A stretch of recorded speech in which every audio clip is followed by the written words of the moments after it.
have the pleasure of being in my 10th year, old as I may be, as the director of this program. This is the JMS Public Affairs Military Graduate Program. And this program started 19 years ago. So we're on the cusp of having 2 decades of providing our great sea services, an amazing strategic opportunity to take their mid-career officers to put them through one of the most intensive learning opportunities ever and come out the other end 10 months later with a master's degree. We have the fastest path to a master's of any of the other options. And I think every alumni in here, as well as our soon-to-be alumni here on the front row, can attest to when you leave the Mesa and you have that master's degree from us, you are a hell of a lot smarter than all those other fools, right? Especially if you were Sweetser trained. No offense, DCI. I would like to thank our official guests that we have here today. Literally, we have the communication director at Actual, Ms. April Langwell is here, and she brings with her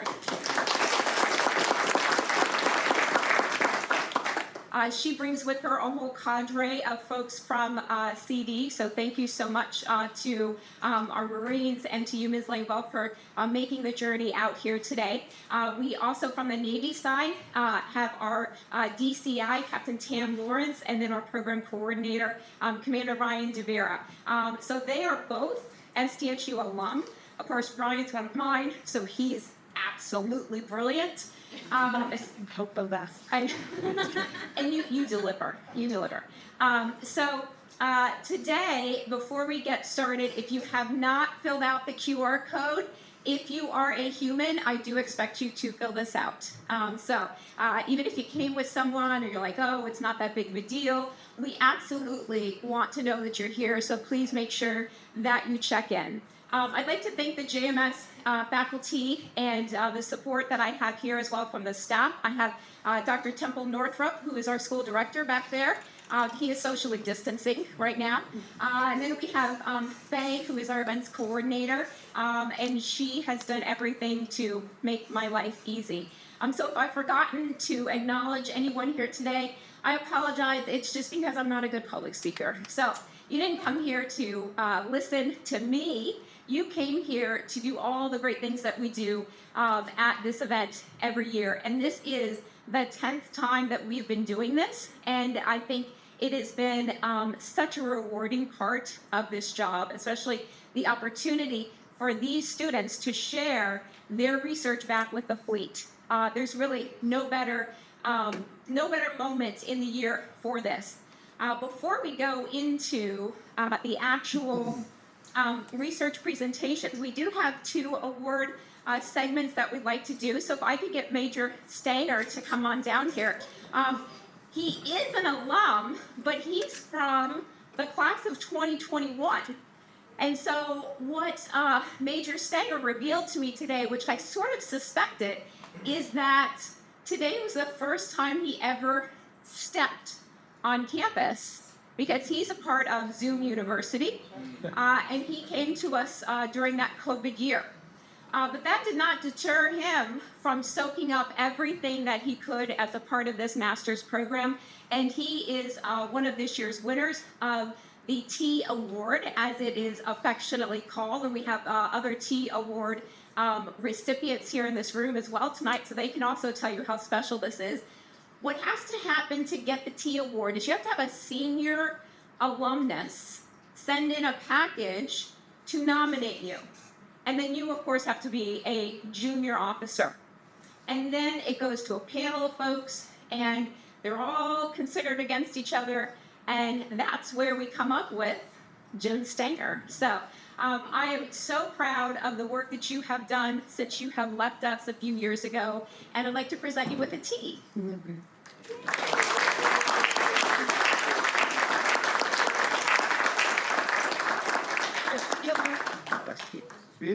Space. Got it. Wait, got time. Who's leaving? Get the speech over here. Okay, so then, congratulations, Jen. Really proud of you. So the next thing we have is the APR pinning. So if we can have the cohort and DCI come on up here. One of the special things about the program. Yeah, I'm pretty like that. We don't. Should be.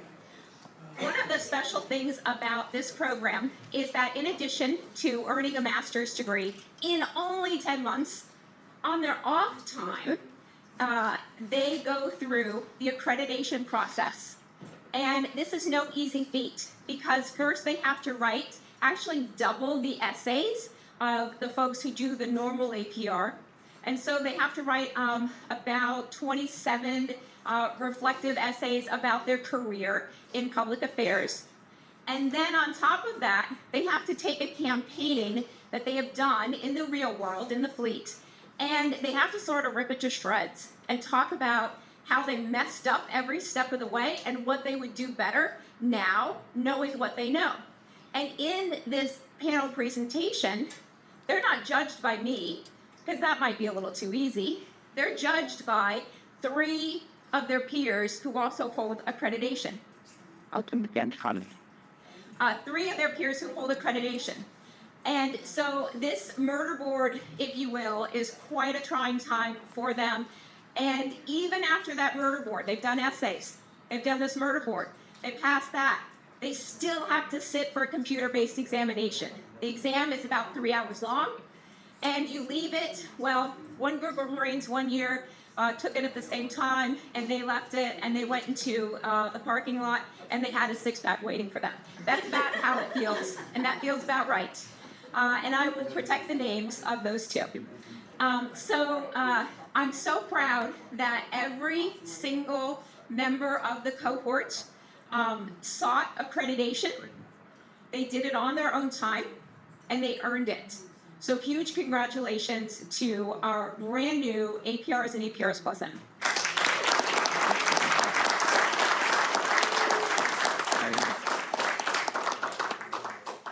And when you have got the bit, You want a murder board account? yeah, Just fake.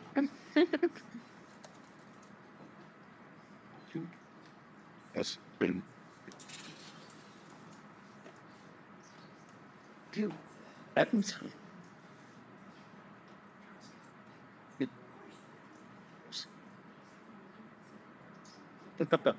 and the child means or it's still kind of living so it's in the sorry. Mr. Sir, thank you. Fix. So that's the right. The names. Thanks, serious. Good. Good.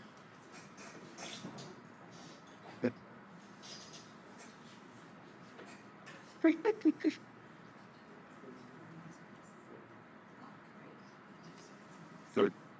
So I'll tell you about how our presentations are going to go today. We're going to have 3 presentations. The presentations are going to be about 12-ish minutes long. And then we're going to allow you to ask questions. Anyone here can ask a question.